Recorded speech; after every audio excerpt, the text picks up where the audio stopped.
Cette émission ne serait pas ce qu'elle est sans Tristan Grenassia, Geneviève Méric, Géraldine Mosna-Savoie et Sophie Marchand, ni sans Midia Portis-Guérin à la réalisation cette semaine, avec aujourd'hui, à la technique, Ariane Herbet.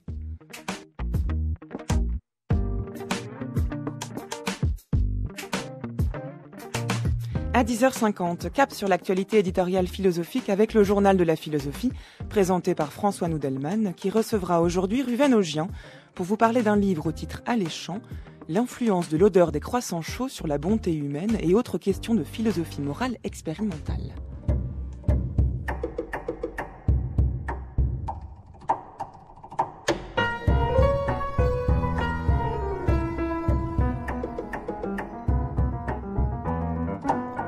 À nouvelle semaine, nouveau thème. Jusqu'à jeudi, c'est de la main dont nous allons vous parler, de la main dans tous ses états, où comme en 29 os, 40 muscles, des vaisseaux, des nerfs et des articulations peuvent devenir tour à tour outils de fabrication et médium de création, caresses sensuelles et coups de poing nerveux, bref tout ce qui fait que l'homme est homme, comme si les doigts étaient les mots du cerveau.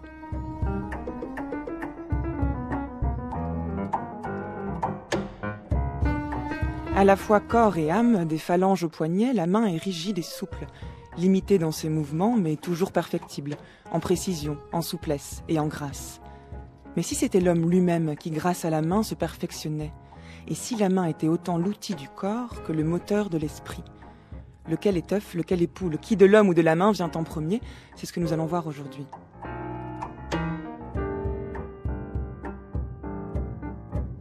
Demain, Philippe Cabestan et Clara da Silvia viendront réfléchir sur le sens du toucher. Qu'elle frôle, caresse ou agrippe, la main parvient-elle jamais à toucher autre chose qu'elle-même ? Mercredi, la main se donnera en spectacle grâce à Jean-Loup Rivière qui viendra nous parler de la main au théâtre. Gants, claques, soufflets. Sur scène, la main s'anime en beauté, vous verrez. Et jeudi, Catherine Audard viendra nous éclairer sur l'un des usages métaphoriques de la main, à savoir le concept de main invisible chez le philosophe Adam Smith. Mais aujourd'hui, remontons aux origines, à la nuit des temps, car la main, elle aussi, a une histoire. Et les mains, avec elles, nous demandons, nous promettons, appelons, congédions, menaçons, prions, supplions, nions, refusons, interrogeons, admirons, comptons, confessons, nous nous repentons, nous craignons, exprimons de la honte, doutons, instruisons, commandons, incitons, encourageons, jurons, témoignons, accusons, condamnons, absolvons, injurions, méprisons, défions. Nous nous fâchons, nous flattons, applaudissons, bénissons. Nous nous humilions, nous nous moquons, nous nous réconcilions, nous recommandons, exaltons, fêtons, nous nous réjouissons, nous nous plaignons, nous nous attristons, nous nous décourageons, nous nous désespérons, nous nous étonnons, nous nous écrions, nous nous taisons. Et que ne faisons-nous pas avec une infinie variété rivalisante avec celle de la langue ?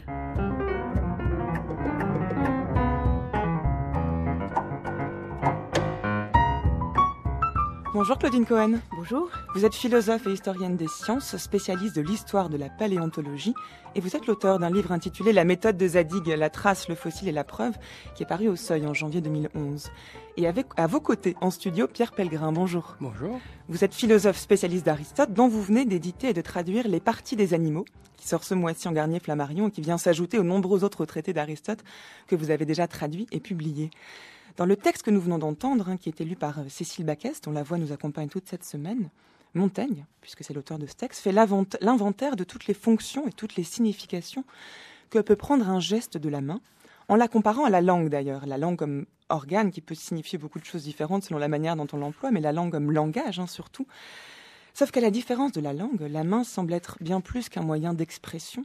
Elle est aussi un instrument, un outil au service de l'intelligence humaine. Et c'est en ce sens qu'elle s'apparente à la langue, mais peut-être aussi qu'elle s'en détache, Claudine Cohen. Oui, j'aime beaucoup ce texte de Montaigne, qui est le texte d'un méridional, qui on le sent gesticuler en même temps qu'il écrit, et qui nous livre avec cette expressivité de l'écrit, toute l'expressivité de la main. Et je crois que Montaigne a bien montré cette importance du geste, et le geste qui ici se substitue à la parole, mais qui peut s'articuler aussi avec la parole. Et je crois que c'est cette articulation du geste et de la parole qui définit proprement l'homme. Est-ce à dire donc que la main a le même degré d'expressivité que la parole elle-même ? il y a des langues des signes, et d'ailleurs Montaigne en parle dans son texte, qui disent, mais sans doute le langage a plus de subtilité et plus d'articulation, plus d'expressivité que la parole elle-même. Mais en tout cas, si on se réfère à ce que disent les anthropologues, et en particulier Leroi-Gourhan, qui a beaucoup théorisé cette affaire dans son livre intitulé « Le geste et la parole » et dans beaucoup d'autres textes, eh bien, ce sont deux choses concomitantes. C'est-à-dire que le geste de la main, les possibilités de la main, expressives mais aussi fabricatrices, sont corollaires de ce qu'il appelle la libération de la bouche pour le langage. Ça, c'est fascinant. Effectivement, c'est ce qu'écrit Leroi-Gourhan. Il montre bien que l'emploi de la main et le développement du visage ont pu être simultanés. Quel est le lien donc entre ce développement de la main et le développement du langage, puisqu'a priori, on a du mal à voir la relation de cause à effet qu'il puisse y avoir entre les deux. Alors, je vais vous surprendre, c'est le pied. C'est vrai qu'il écrit « Nous avons débuté par les pieds ». Oui, nous sommes étonnés d'avoir commencé par les pieds. Ce qui est fondamental, c'est la bipédie. Et c'est la bipédie qui caractérise l'homme d'un point de vue donc biologique.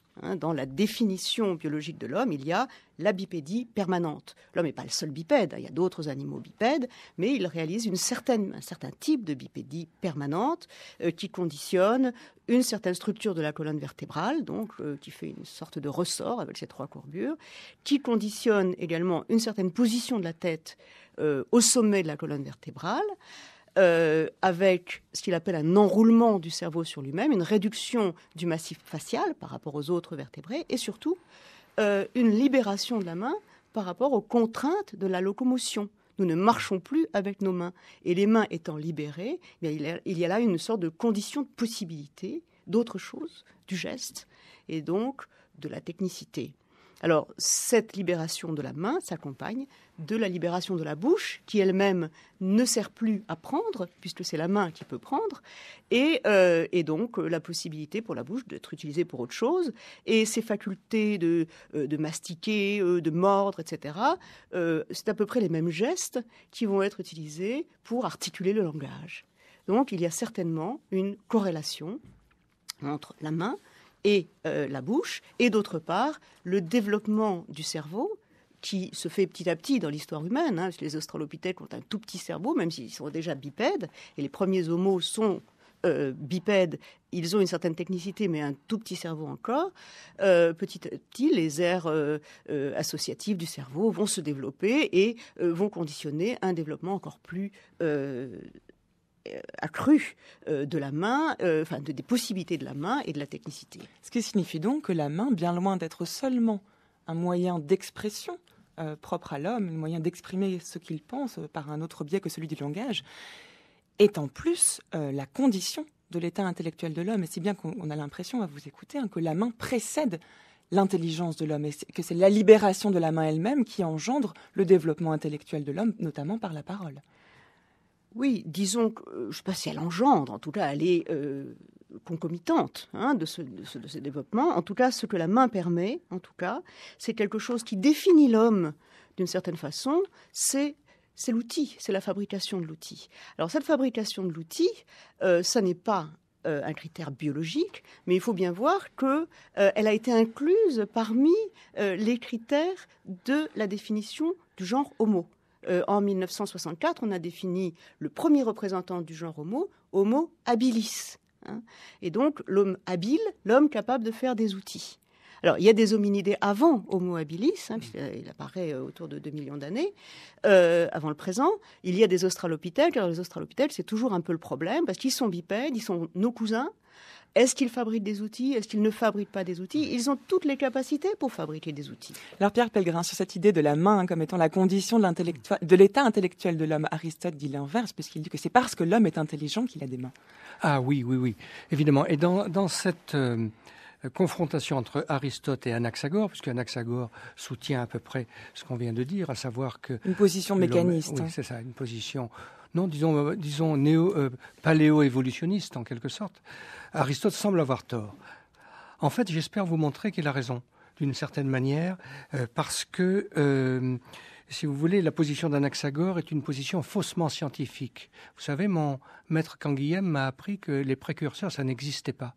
C'est-à-dire que cette position d'Anaxagore n'est pas vraiment articulée scientifiquement, alors que la position fixiste d'Aristote, qui était la seule à son époque, étant donné l'outillage à la fois documentaire et conceptuel, eh bien oui, c'était la seule possible.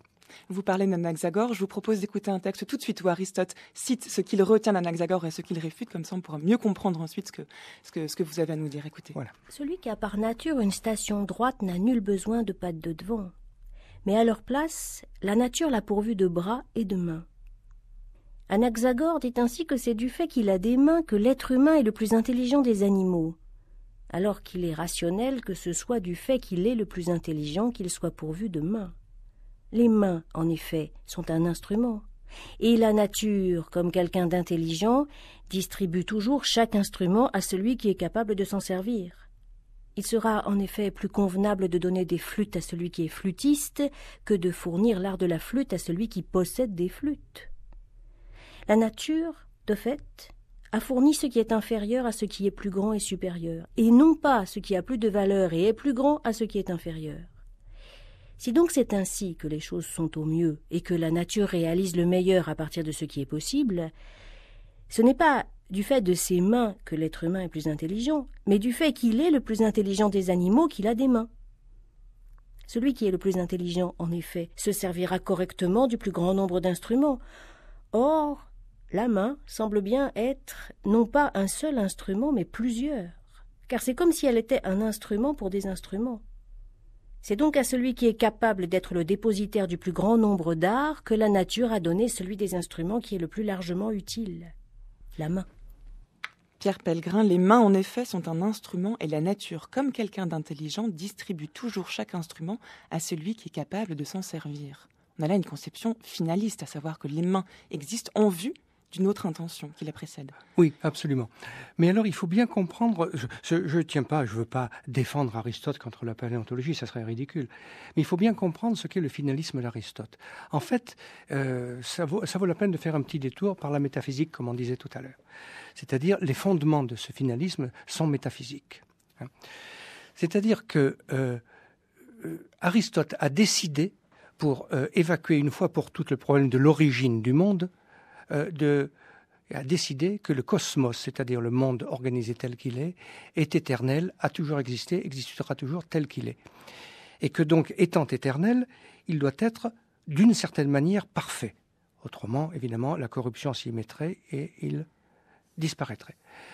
Cette perfection doit s'étendre à toutes les espèces animales, la perfection d'une espèce animale étant finalement la capacité qu'elle a de contrebalancer les désavantages qu'elle rencontre dans son milieu par des avantages suffisants qui lui permettent de survivre éternellement.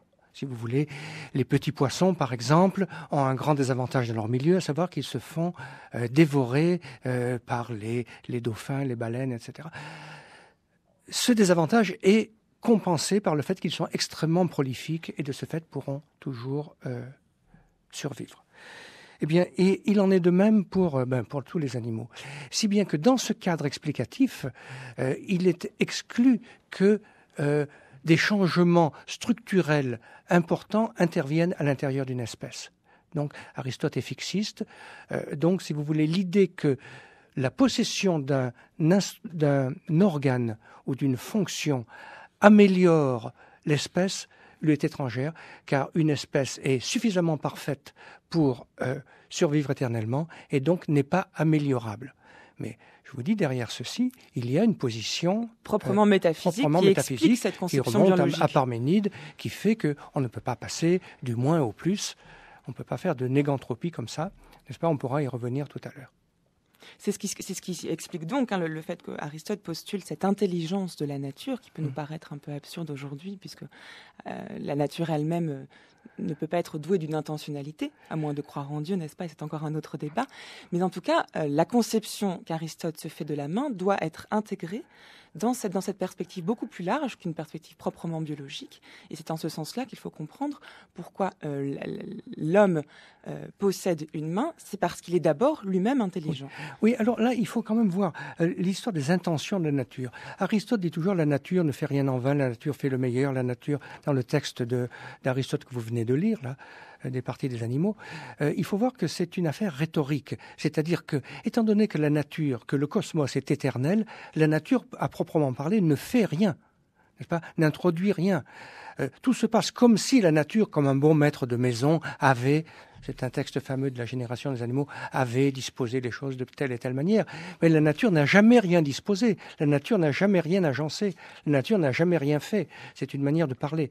Les choses sont ce qu'elles sont depuis toujours, le seront pour toujours. Donc il faut faire attention qu'il n'y a pas d'intention dans la nature chez Aristote. Certes, mais en dotant l'homme de la main, elle fait de l'homme quelqu'un qui est capable de produire à son tour et de créer à son tour. Et c'est en ce sens qu'on peut parler d'une main-outil, Claudine Cohen. Ouais. Oui, ce qui me paraît très intéressant dans les remarques que font les philosophes, Aristote, mais aussi Kant, et toute une tradition de la philosophie, c'est qu'on insiste sur le fait que l'homme a une main qui n'est pas spécialisée. Que la main de l'homme, ça n'est pas le croc, ce n'est pas la griffe, ça n'est pas la patte du cheval qui est faite pour courir, mais c'est quelque chose d'extrêmement primitif en quelque sorte. Et je crois que ça rejoint là quelque chose que les biologistes, les anatomistes ont dit depuis longtemps. Il y a un très beau texte de Richard Owen, qui est un paléontologue anglais, qui a écrit en 1848 un texte très technique, mais en même temps d'une portée immense, même métaphysique. Il s'appelle « Sur la nature des membres ». Et il compare donc les membres antérieurs et postérieurs de tous les vertébrés en montrant les homologies, donc les analogies de forme. Et on voit très bien sur les dessins qu'il donne dans ce livre que la main humaine ressemble beaucoup aux plus primitifs membres des vertébrés, des grenouilles, des premiers animaux qui sont sortis des eaux. Et donc, cette main humaine, elle n'a pas du tout, elle ne s'est pas transformée, elle n'est pas devenue hyper spécialisée. Et c'est précisément par cette non-spécialisation que la main humaine est capable d'être ce qu'Aristote dit, organon pro organon, l'outil pour l'instrument des instruments. Voilà, l'outil pour se servir des outils et donc produire au-delà d'elle des objets qui seront séparables de l'homme. C'est donc parce que les mains ne sont pas spécialisées en une seule fonction, à la différence des pattes, vous venez de le dire, qu'elles laissent la place au perfectionnement, à l'adaptation. Et en ce sens-là, on peut vraiment parler d'une liberté de la main. Et c'est ce qui ferait peut-être la main comme étant le propre de l'homme, puisque l'expression de sa propre liberté. Oui, d'abord de sa technique, de sa technicité qui lui permet donc d'imprimer une forme à la nature et de produire dans la nature des formes qui n'existent pas. Le biface que l'homme très primitif produit, déjà au paléolithique inférieur, eh bien c'est cette forme amygdaloïde qui n'existe pas dans la nature et que l'homme produit de ses mains. Les mains, dans le métier de cordonnier-bottier, ont une importance capitale. On reconnaît la qualité d'un cuir à la main. D'ailleurs, c'est un terme du métier. Quand un cuir a une bonne main, c'est effectivement qu'il roule bien, qu'il est souple, qu'il n'est pas trop rêche. Ce qui me plaît le plus, en fait, c'est de pratiquer toutes les étapes de la fabrication du pain uniquement au 98% avec les mains. La fabrication artisanale, c'est le contact tout simplement avec la matière, que ce soit du pain, que ce soit en métallurgie, que ce soit en autre. On travaille la matière, on travaille le produit. C'est formidable de pouvoir le toucher. Aujourd'hui, à certains endroits, si vous appuyez sur les boutons, je pense qu'il y a moins d'amour. Entre la main et l'outil commence une amitié qui n'aura pas de fin. L'une communique à l'autre sa chaleur vivante et le façonne perpétuellement. 9. L'outil n'est pas fait. Il faut que s'établisse, entre lui et les doigts qui le tiennent, cet accord, né d'une possession progressive, de gestes légers et combinés, d'habitudes mutuelles et même d'une certaine usure. Alors l'instrument inerte devient quelque chose qui vit.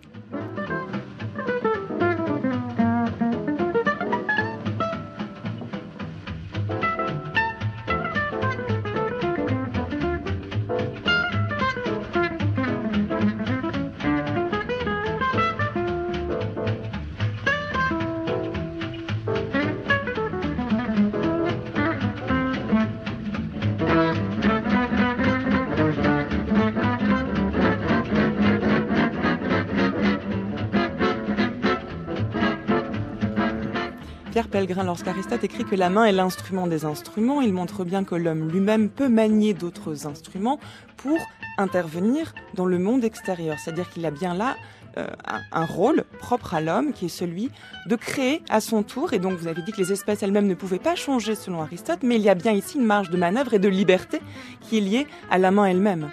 Absolument, oui. Effectivement, juste après dans le passage qui suit juste le texte des parties des animaux qui a été lu tout à l'heure, Aristote se livre à une analyse extraordinaire et très fameuse de la main, qui est aussi une analyse extraordinaire de la spécificité humaine. C'est-à-dire que l'inachèvement humain, qui était un lieu commun dans la pensée antique, n'est-ce pas? On retrouve ça chez Protagoras, l'être humain est le plus démuni des animaux parce qu'il est tout nu, il n'a pas de sabots, etc. Eh bien, cet inachèvement humain est en fait le signe de la grandeur humaine parce qu'il permet la polyvalence, et dans cette affaire, la main est tout à fait centrale. Pourquoi ? Parce que la main peut déployer cette polyvalence dans deux directions. D'abord, la main se fait les différents instruments. Aristote dit la main se fait griffe, défense, etc. Griffe, pince, corne, lance, épée et toutes sortes d'armes et d'instruments. Et la main porte les autres instruments. L'expression organon pro organon est obscure. Je l'ai traduite par un instrument pour des instruments, mais on pourrait aussi peut-être comprendre que c'est un instrument mettant en œuvre des instruments, ou bien un instrument qui vaut plusieurs instruments. Enfin, c'est une expression qui n'est pas totalement claire, qu'Aristote emploie ici et dans les politiques, mais bon, tous ces sens convergent vers ce que vous avez dit tout à l'heure, Claudine Cohen, n'est-ce pas, à savoir que la main remplace les instruments, mais aussi les met en œuvre. Ce qui manque dans ce texte, c'est la main qui fait les instruments. Mm-hmm. Mais après tout, vous voyez, il est remarquable qu'Aristote exalte cette polyvalence humaine à un plan purement biologique. Voyez-vous, Protagoras, quand il disait les humains vont être exterminés parce qu'ils sont vraiment trop nuls, trop nus, trop démunis, pour s'en sortir, les dieux leur donner des vertus éthiques et politiques. La honte et l'idée de justice qui leur permettant de vivre ensemble sous le regard des autres, les faisait s'associer pour résister. Non, Aristote a une réponse purement biologique. N'est-ce pas ? La nature a donné de toute éternité aux humains la possibilité de survivre par rapport aux autres animaux, parce que précisément, il a la main qui est l'organe des organes, l'instrument des instruments. N'oubliez pas qu'en grec, instrument, ça se dit organon. Ce qui laisse, je dirais juste ça, la possibilité d'hommes sauvages chez Aristote. Pour Aristote, tous les animaux qui vivent apprivoisés ou en société peuvent également vivre sauvages. Alors que pour Protagoras, un homme sauvage aurait été exterminé par les bestiaux. Mais Claudine Cohen, lorsque le roi Gourand écrit que l'outil prolonge la main, et lorsqu'Aristote lui-même écrit que la main manie plusieurs outils, qu'elle est donc peut-être l'instrument des instruments, dans les deux cas, il me semble que la main, on a là la possibilité pour la main d'être certes outil, mais également moteur, et on retrouve ce que vous disiez au début sur l'impulsion que la main donne à tout le corps et donc au développement de l'homme lui-même, y compris dans son intelligence.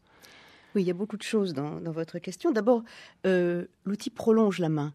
Alors, il y a une conception naïve que d'ailleurs le roi Gourand critique, c'est l'idée selon laquelle il y aurait du biologique qui serait investi dans l'outil, par exemple un croc que l'homme n'a pas, et qui finalement prolongerait la main en lui donnant ce dont l'homme est privé.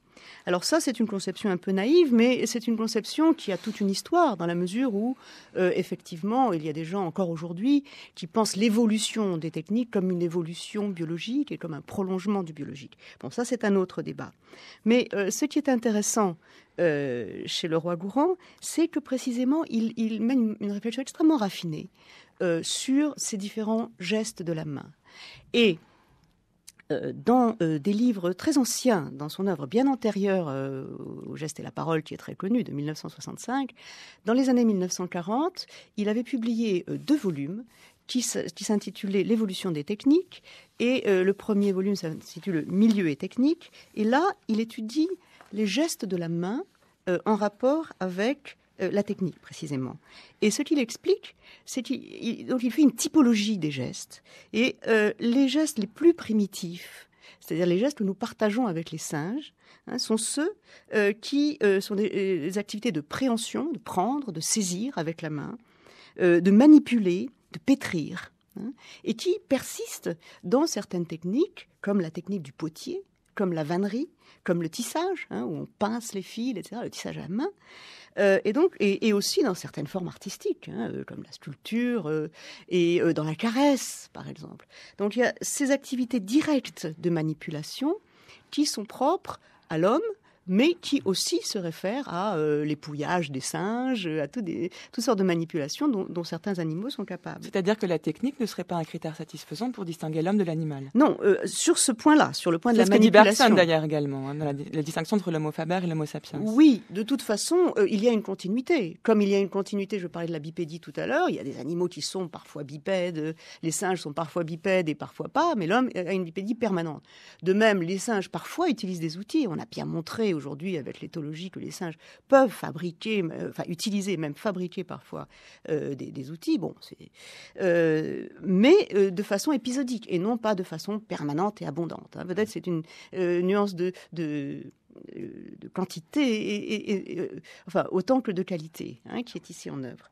Mais alors, il y a d'autres types de gestes qui sont des gestes indirects que la main permet, des gestes techniques indirects, et, dit Leroi-Gourhan, la percussion, le fait de frapper, c'est un geste indirect, c'est-à-dire que l'homme utilise un silex, par exemple, pour tailler un autre silex. Et ça, c'est un geste qui apparaît très très tôt, dès l'apparition du biface. L'homme utilise un silex pour tailler un silex, ou alors un percuteur tendre pour retoucher les bords de son outil. Et il y a là donc une opération seconde où la main, dit Leroi-Gourhan, cesse d'être outil pour devenir moteur. C'est-à-dire qu'elle saisit un objet. Je vous lis le texte parce qu'il est très beau.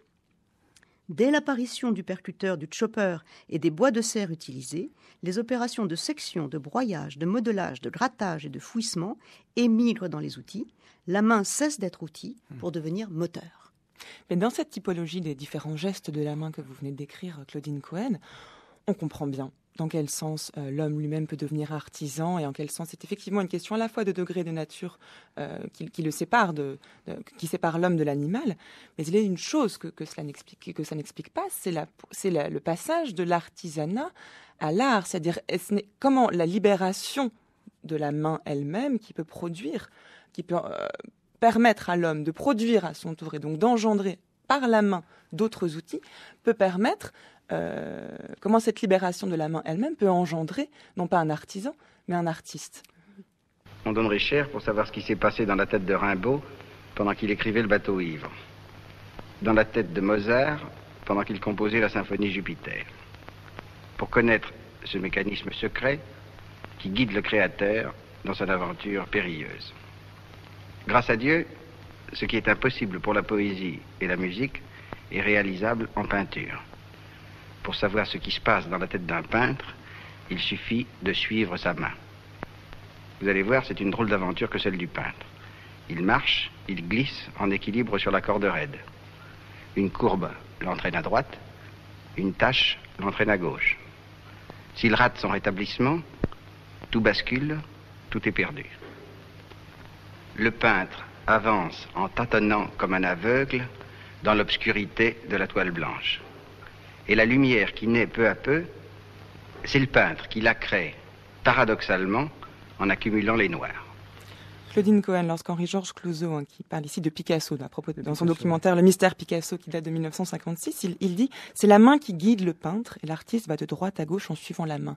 Peut-on aller jusqu'à dire que cette libération de la main dont vous nous parliez tout à l'heure est telle que la main devient un organe autonome du corps et de l'esprit même de l'homme qui lui permet ensuite de créer à partir de la main. Est-ce que cette indépendance est telle ? Oui, on ne sait pas trop. Il dit aussi on ne sait pas trop ce qui se passe dans la tête de l'artiste au moment où il crée. Alors c'est vrai que d'un point de vue paléontologique, il y a un moment où on voit se déployer des formes qui ne sont plus des formes utiles, simplement utiles, directement, mais qui sont chargées probablement de symboles. Et c'est vrai que l'émergence de l'art, il y a 30 000 ans, peut-être un peu plus, est quelque chose de tout à fait spectaculaire, justement parce qu'elle donne à voir de cette capacité symbolique de l'homme, qui existe probablement avant, puisqu'il enterrait les morts déjà depuis très longtemps, puisqu'il probablement il parlait depuis les Néandertaliens. Mais là, on a vraiment un déploiement de l'activité manuelle. Et ce qui est très saisissant, c'est que dès l'origine de l'art paléolithique, l'homme appose sa main sur les parois des grottes. Et alors, on a beaucoup commenté le symbolisme de la main et la signification de ces tracés. Mais en tout cas, la main, qui est porteuse de créativité, se trouve présente dans les représentations mêmes, les premières représentations humaines. Pierre Pellegrin, sur cette différence entre l'utilisation de la main dans l'artisanat et dans l'art, entre l'artisan et l'artiste. Chez Aristote, il n'y a rien là-dessus. C'est rare qu'il n'y ait rien chez Aristote, parce que dans tout domaine de savoir, je ne sais pas si vous avez remarqué, il y a toujours une archéologie aristotélicienne, c'est extraordinaire. Il n'y a rien. Par contre, ce que vous disiez toutes les deux tout à l'heure, à savoir sur la possible autonomisation de l'instrument, ça oui. Ça, oui. Bon, certes, l'instrument reste l'instrument de ce dont il est l'instrument. Mais que l'instrument prenne une certaine autonomie, ça se voit. Quand Aristote dit, par exemple, que l'esclave est un instrument séparé de son maître, mais dans une théorie quasi biologique de l'esclavage lignagé, familial, si vous voulez, il est remarquable. Et si on lit bien ce texte des parties des animaux, notamment la fin, on voit qu'effectivement, il y a une sorte de créativité presque infinie de la main, parce que elle a sa propre logique de déploiement de ses activités. Et c'est vrai, ce que vous disiez. Et il me semble d'ailleurs que la conception de la main comme ayant sa propre créativité correspond bien à cette ontologie du monde sublunaire propre à Aristote, ce monde de contingence où l'homme lui-même doit créer et produire pour essayer de donner un ordre au monde dans lequel il vit, qui est donc le monde sublunaire, qui n'est pas le monde de la nécessité, qui est lui le monde supralunaire. Et peut-être pourrait-on voir la main comme étant l'incarnation et l'image de cette contingence même. Ah oui, bien sûr. Parce que ce que dit ce texte, qui est extraordinaire, c'est que la main, c'est une potentialité infinie. C'est ça l'organon pro organon, finalement, qu'on n'arrive pas à bien traduire, n'est-ce pas ? C'est tous les outils possibles. Certes, comme cette conception que vous disiez naïve, là, Claudine Cohen, tout à l'heure, de la main qui remplace les outils, elle est présente dans ce texte, c'est vrai. Mm-hmm. Mais il y a plus que ça, il y a la main qui fait et qui met en œuvre. C'est pas pareil, remplacer et mettre en œuvre, oui. Mais c'est vrai que le sublunaire, la main est le symbole du sublunaire, oui, c'est un fait. Je voudrais travailler encore, forger l'acier rouge avec mes mains d'or, travailler encore, acier rouge et mains d'or. J'ai passé ma vie là, dans ce laminoir, mes poumons, mon sang et mes colères noires, horizon barré là, les soleils très rares, comme une tranchée rouge saignée sur l'espoir.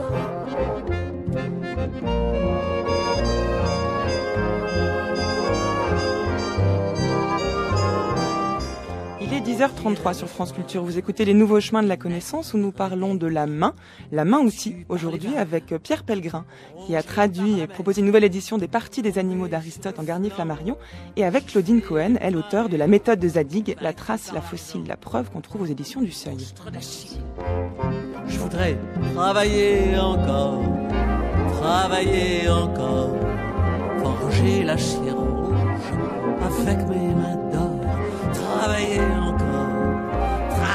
encore, acier rouge et main d'or. Je peux plus exister là, je peux plus habiter là. Je sers plus à rien, moi. Y a plus rien à faire. Quand je fais plus rien, moi, je coûte moins cher que quand je travaillais, moi. Après les experts, je me tue à produire pour gagner des clous. C'est moi qui délire, qui deviens fou. Je peux plus exister là, je peux plus habiter là. Je sers plus à rien, moi. Claudine Cohen, vous citiez tout à l'heure le roi Gourand. Il me semble qu'un autre auteur serait utile pour aller dans le sens de ce que vous disiez, c'est Henri Faucillon, qui a auteur de L'éloge de la main, qui paraît en 1934, et dans lequel, c'est un historien de l'art notamment, dans lequel il évoque un âge de la main, ou plusieurs âges de la main, ce qui implique donc une temporalité propre à la main, et qui va dans le sens de cette individualité propre à la main dont vous parliez tout à l'heure. Mais peut-on aller jusqu'à dire que la main a sa propre histoire ? Que l'histoire, les âges de la main, l'histoire propre à la main est différente de l'histoire de l'homme elle-même ? Alors, je crois qu'il faut revenir à la notion de geste que Leroi-Gourhan introduit, en particulier dans le titre « Le geste et la parole ». Alors, c'est une notion tout à fait riche et importante. Alors, chez Leroi-Gourhan, son grand livre donc paraît en 1965, et il y a certainement des choses qui depuis ont été dépassées. En particulier, c'est quelqu'un qui pense assez peu l'évolution biologique, qui est plus un mécaniste, qui est plus donc orienté vers la morphologie, vers les techniques, que vers la biologie proprement dite. Mais quand même, cette notion de geste est très riche et a eu une postérité très importante. En effet, ce que fait la main n'est pas seulement un geste mécanique, autorisé par le développement biologique, mais c'est aussi une pratique acculturée. Ce que montre Leroi-Gourhan et ce que d'autres ont repris après lui, c'est que ces chaînes opératoires qui consistent à tailler un outil dans un certain ordre, avec une certaine procédure, sont elles-mêmes portées par des traditions. Pas seulement par une intention, mais aussi par une éducation. Et qu'il y a là, donc, des techniques propres à des groupes qui conditionnent le geste. Et cela, c'est très intéressant, parce que les préhistoriens aujourd'hui font, vous savez, de l'expérimentation. C'est-à-dire qu'ils se mettent dans les conditions même des hommes préhistoriques pour utiliser leurs mains, pour tailler des outils, et pour retrouver les séquences cognitives de ces hominidés. Alors, il y a des gens qui ont passé leur vie à faire cela, des gens comme Éric Boéda, par exemple, et qui se sont attachés en particulier aux très primitifs néandertaliens, dont on avait dit qu'ils étaient incapables de penser, etc. Et Éric Boéda a mis en évidence une variété de techniques, de chaînes opératoires, qui, selon lui, sont propres à des cultures différentes, déjà chez les Néandertaliens. Donc on a déjà une acculturation du geste, et je pense que cette notion de geste chez Leroi-Gourhan, elle doit être référée à Mauss, qui était son maître, qu'il a souvent revendiqué comme son maître, et qui parlait des techniques du corps. Et Mauss explique très bien que le corps, c'est pas seulement le biologique, mais c'est aussi tout ce que le social fait de nous. On ne dort pas de la même façon dans les différentes populations humaines, et toutes sortes d'activités physiques sont modalisées par la culture. Et même ces gestes techniques dont Leroi-Gourhan nous propose une typologie dans Milieu et technique, il montre évidemment qu'il y a des tendances propres à la matière qu'on façonne, et propre aussi aux gestes, mais il y a aussi un investissement culturel qui fait que les objets parfois se ressemblent, mais sont différents. Morphologiquement différents, esthétiquement différents, et sont le résultat d'une séquence gestuelle qui diffère d'un groupe social à l'autre. Donc c'est dans et par le geste que la main pourrait avoir une histoire qui lui serait propre, qui ne serait pas forcément l'histoire de l'homme lui-même dans d'autres parties, même de son corps et de lui-même. Mais Faucillon montre bien Faucillon voit chez l'artiste un moyen de transcender ces évolutions et de retrouver une forme d'âge d'or de la main, qui ne renoncerait pas à un contact direct avec les choses. Et là, on en revient à cette idée de main-outil. Dans quelle mesure est-ce que la main peut faire on a vu la variété d'utilisation possible de la main par l'homme. Et vous avez cité tout à l'heure, Pierre Pellegrin, ce texte d'Aristote qui montre bien que la main est mobile et plurielle, que contrairement à l'animal qui n'a qu'une seule façon de se défendre, la main, plutôt l'homme, par sa main, peut moduler ses propres moyens de défense, créer des objets différents, et selon qu'il fasse des griffes ou un coup de poing ou une claque ou peu importe, selon la façon dont il se sert de sa main, il y a là toute une palette de défense possible, puisque c'est en ces termes aussi que le pense Aristote. Et là, on voit de nouveau que cette main-outil, alors peut-être qu'Aristote ne pense pas le rapport à la création, mais elle est créative en tant que telle. Et elle crée quelque chose, elle crée du nouveau. Vous savez, je ne sais pas si Aristote pense le rapport à la création. Aristote n'est pas maussien, certainement, mais il pourrait l'être, je veux dire. S'il ne l'est pas dans ce texte, c'est parce qu'il essaye de proposer une approche purement biologique de l'excellence et de la survie humaine. Mais dans d'autres textes, vous savez, Aristote est tout à fait capable de dire que cet instrument universel non seulement est modulé par la culture, on ne se sert pas de sa main selon qu'on est un barbare ou un grec, mais en plus a une influence culturelle, ça c'est un fait. Mais ici, il essaye de donner, sans doute comme je le disais tout à l'heure, contre les sophistes et Platon, une approche purement biologique de l'excellence humaine et de cette main qui montre l'excellence de l'humain dans la lignée animale. Puisque, on n'aura pas le temps de le faire, je comptais citer un autre texte d'Aristote où il parle des mains des singes et où il dit les mains des singes sont comme celles des hommes, sauf qu'elles tirent plutôt du côté de la bête. Et d'ailleurs, la preuve, c'est que les singes n'ont pas 2 mains, mais 4. Et qu'ils ont des mains aux pieds, et donc que leur bipédie, comme le disait tout à l'heure Claudine Cohen, elle n'est pas permanente et parfaite, dit Aristote. La bipédie humaine est parfaite. La bipédie d'ailleurs, Aristote parle de bipédie, certes, mais la notion originaire pour lui, c'est la station droite. La station droite, qu'il explique de 2 manières. D'une manière mécaniste, à savoir que l'homme étant le plus chaud des animaux et la chaleur montant vers le haut, il est normal qu'il ait la tête en haut. Et puis de manière finaliste et cosmologique, à savoir que les humains sont orientés comme le cosmos, puisque le cosmos a un haut et un bas. Eh bien, ma tête, contrairement à la tête d'un chien, est dirigée vers le haut de l'univers et mes pieds vers le bas de l'univers. C'est vrai que pour bien comprendre ce texte d'Aristote dont on a entendu un extrait tout à l'heure et dont vous parlez, Pierre Pellegrin, il faut rappeler, certes, comme vous l'avez fait, qu'on ne peut pas le comprendre, ce texte, sans rappeler un contexte métaphysique, l'intention métaphysique qu'il y a derrière, mais également, sans savoir, on ne peut pas comprendre ce texte sans savoir que dans cet ouvrage, d'ailleurs, Les parties des animaux, Aristote s'oppose à des thèses, notamment les thèses platoniciennes, qu'il essaye de montrer dont il essaie de montrer la fausseté afin d'affirmer, de tenir une autre position. Oui, c'est ça. Il s'oppose à Anaxagore, à Platon, n'est-ce pas, Anaxagore. Je ne sais pas ce qu'Anaxagore voulait dire quand il dit que... On ne le sait pas, on n'a pas assez de texte. Quand il dit que c'est la main qui a rendu l'homme intelligent, ce qui est vrai, ce qui est plus vrai que la position d'Aristote, nous le savons. Quant à Platon, vous pensez au texte du Phédon, je pense. Alors le texte du Phédon, où notamment Platon lui-même se réfère à Anaxagore, et en cela d'ailleurs Platon et Aristote se rejoignent, puisque tous les deux réfutent Anaxagore et sa position plutôt mécaniste. Oui, bien sûr, oui. Oui, parce que dans le Phédon, Socrate dit qu'il espérait trouver une explication par l'esprit, une explication finaliste chez Anaxagore, et qu'il est finalement déçu. Enfin, je pense qu'il n'y a pas plus à en dire quand on parle de la main. Claudine Cohen.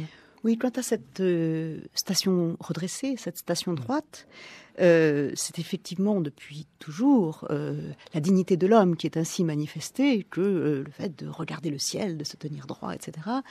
Et je crois que, pour revenir à Leroi-Gourhan et au fondement de son traité, il s'élève en faux contre une vision justement trop spiritualiste de l'évolution, qui ferait du cerveau le moteur de cette évolution.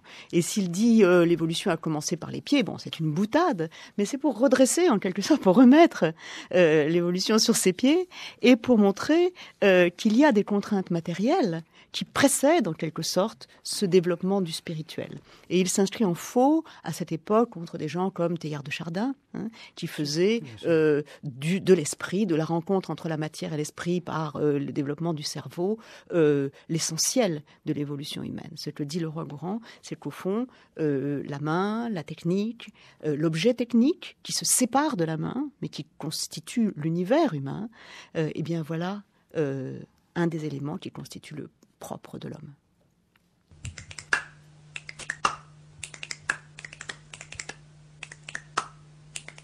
Mais que ne fait point la main ? Quand j'ai dû penser quelque peu à la chirurgie en vue de la présente circonstance, je me suis pris à rêver assez longtemps sur cet organe extraordinaire. En quoi réside presque toute la puissance de l'humanité, et par quoi elle s'oppose si curieusement à la nature de laquelle cependant elle procède. Il faut des mains pour contrarier par-ci par-là le cours des choses, pour modifier les corps, les contraindre à se conformer à nos desseins les plus arbitraires. Il faut des mains, non seulement pour réaliser, mais pour concevoir l'invention la plus simple sous forme intuitive. Et je me suis étonnée parfois qu'il n'existât pas un traité de la main, une étude approfondie des virtualités innombrables de cette machine prodigieuse qui assemble la sensibilité la plus nuancée aux forces les plus déliées. Mais ce serait une étude sans bornes. La main attache à nos instincts, procure à nos besoins, offre à nos idées une collection d'instruments et de moyens indénombrables. Comment trouver une formule pour cet appareil qui tour à tour frappe et bénit, reçoit et donne, alimente, prête serment, bat la mesure, lit chez l'aveugle, parle pour le muet, se tend vers l'ami, se dresse contre l'adversaire et qui se fait marteau, tenaille, alphabet, que sais-je? Ce désordre presque lyrique suffit.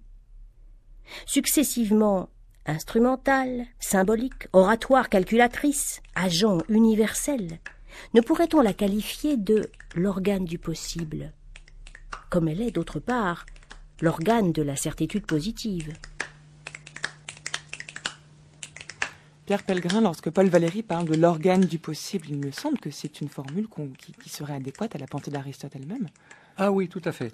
L'organe du possible, absolument. Et je voudrais reprendre cette idée de spiritualisme. Il est vrai que Aristote, qui est l'homme de la spécification des savoirs, de la spécificité des savoirs, nous donne dans les textes que nous avons lus et dans les autres une approche, je le disais tout à l'heure, purement biologique de la main.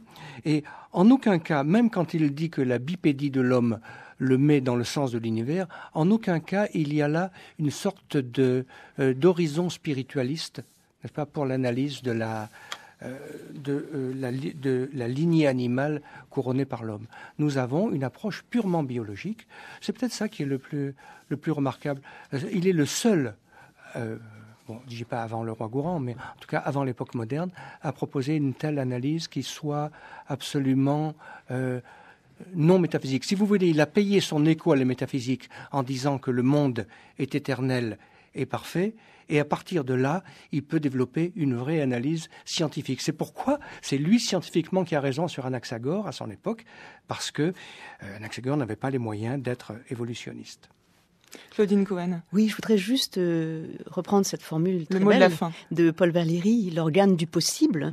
Et je crois qu'effectivement, à travers cette convergence de la main et du cerveau dans l'action humaine, se déploie à travers la non-spécialisation de la main et même des possibilités mentales de l'homme, se déploie la liberté humaine à travers la technique, à travers la pensée, à travers le langage. Je crois que c'est cela, la spécificité humaine, c'est la non-spécialisation.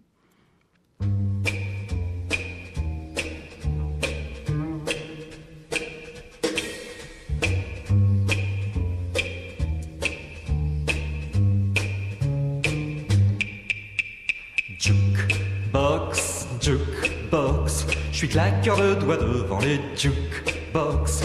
Jukebox, jukebox, je claque des doigts devant le jukebox. Jukebox, jukebox, je suis claqueur de doigts devant les jukebox. Jukebox, jukebox, je claque des doigts devant le jukebox. Merci Pierre Pellegrin. Je rappelle que vous venez de publier en Garnier Flammarion une nouvelle édition et traduction des Parties des animaux d'Aristote.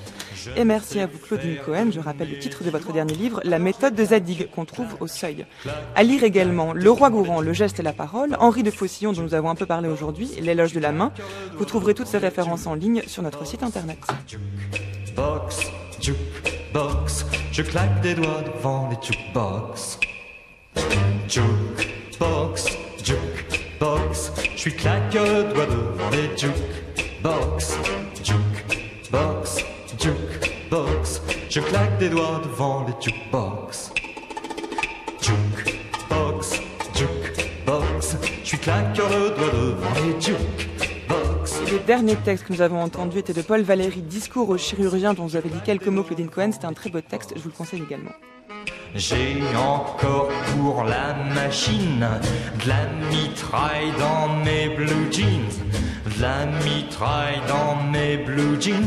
Faut que je la claque, claque, claque, claque dedans le jukebox. Le claqueur de doigts, c'est Serge Gainsbourg, vous l'aurez reconnu. Vous écoutez France Culture, il est 10h50 et c'est l'heure de retrouver, comme tous les jours, le journal de la philosophie avec François Noudelman. Bonjour François. Bonjour Adèle.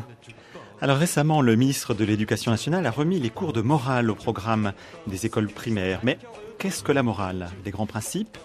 Des analyses concrètes de la vie quotidienne ? Un philosophe renouvelle complètement depuis plusieurs années la philosophie morale, Ruven Augien, qui vient de publier L'influence des croissants chauds sur la bonté humaine et autres questions de philosophie morale expérimentale chez Grasset.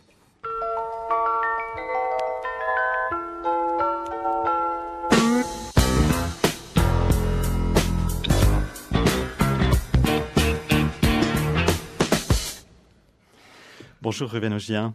Bonjour. Je rappelle que vous êtes directeur de recherche au CNRS. Alors l'influence de l'odeur des croissants chauds, qu'est-ce que cette histoire ? Est-ce que c'est une manière d'éviter les grands mots de la philosophie morale ? Oui, mon idée au départ était d'écrire une sorte d'initiation à la pensée morale sans intimider le lecteur, en lui envoyant au visage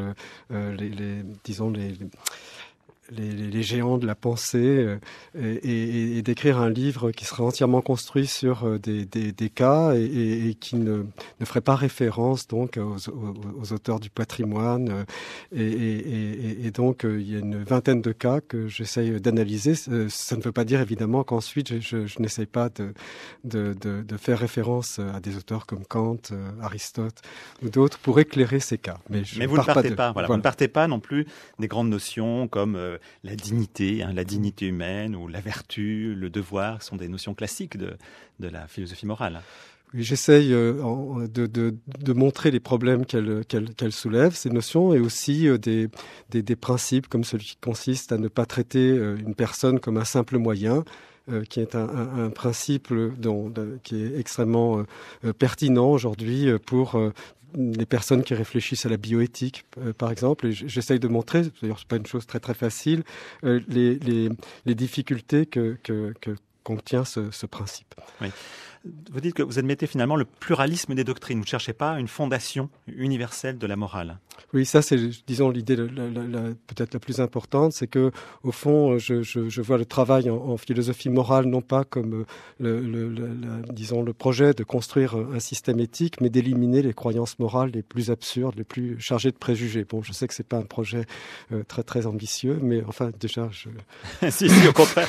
Alors votre livre était pas parce que vraiment on est dans des cas justement, dans des expériences. On part d'une réflexion morale sur des choses très très concrètes.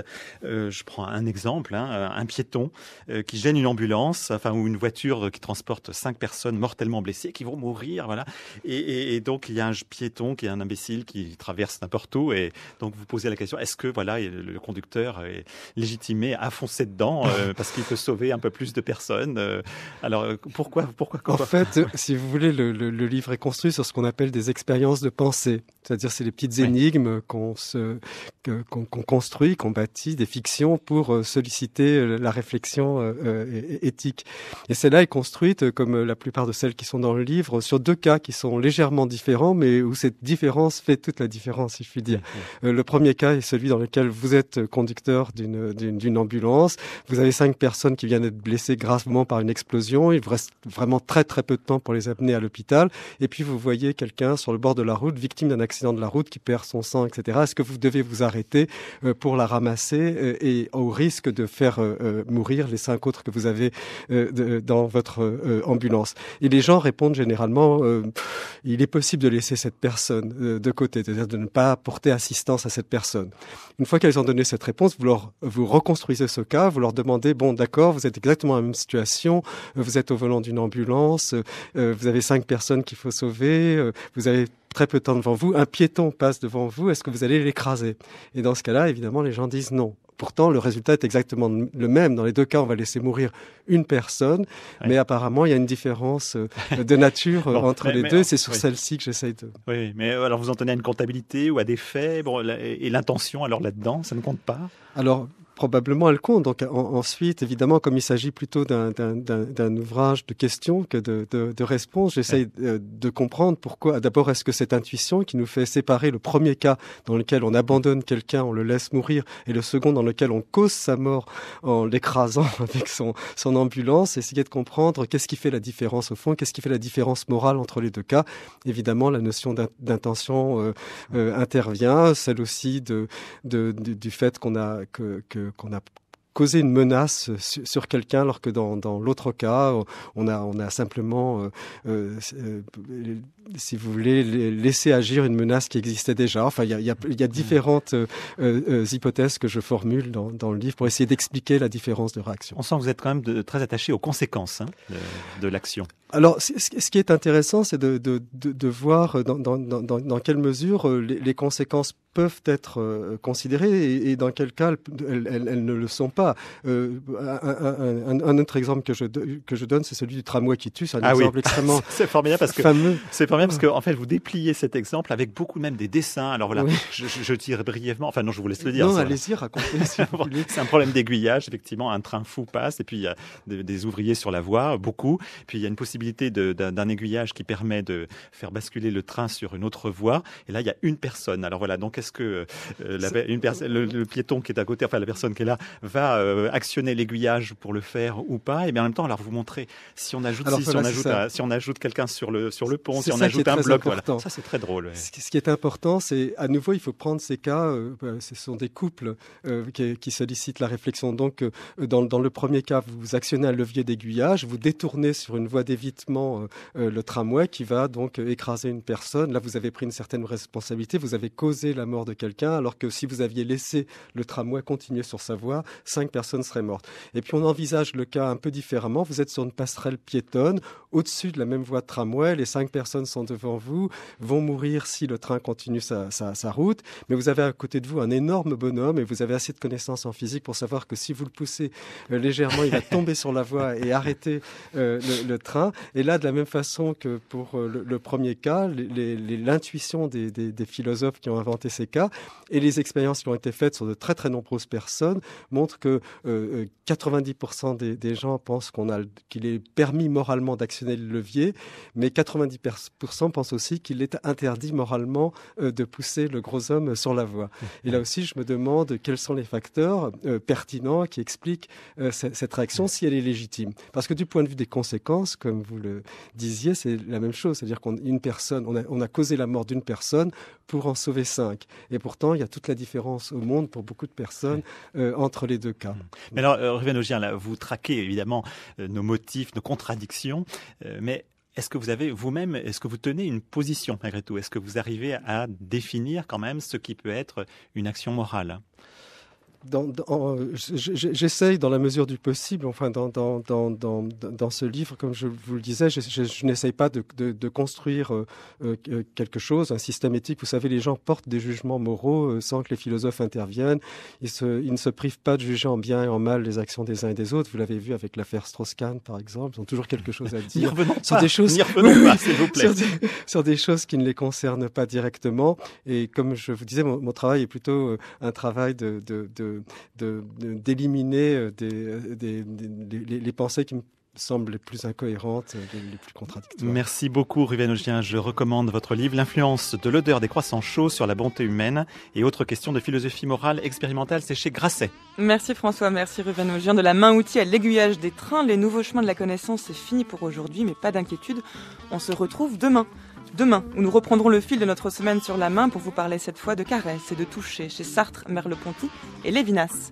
Si vous voulez réécouter cette émission, c'est possible en vous rendant sur le site de France Culture à l'adresse franceculture.com à la page des Nouveaux Chemins, où vous trouverez d'ailleurs toutes les informations bibliographiques concernant cette émission, les textes qui ont été lus, cités ainsi que les extraits musicaux diffusés.